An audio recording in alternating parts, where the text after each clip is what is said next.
Good morning. It's 6:28 a.m. today here in Quebec. Ang daming snow. First snow namin dito sa aming town. Puting-puti na aming garden. Puting-puti. Sobra kaputi. It's very nice, ha, baby? It's very nice. Ayan. Pero hindi siya malamig ngayon. Kasi 0 degree pa yan siya. Malamig.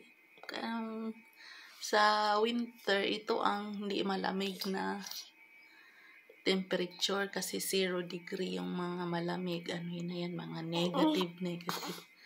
Ayan. Masarap maglaro ngayon outside kasi makakagawa ka ng mga snowman, ganyan. Pag dumidikit sa puno yung snow, ayan, hindi yan malamig. Masarap maglakad-lakad sa labas. Ay, ang ganda. Punong-puno ng snow.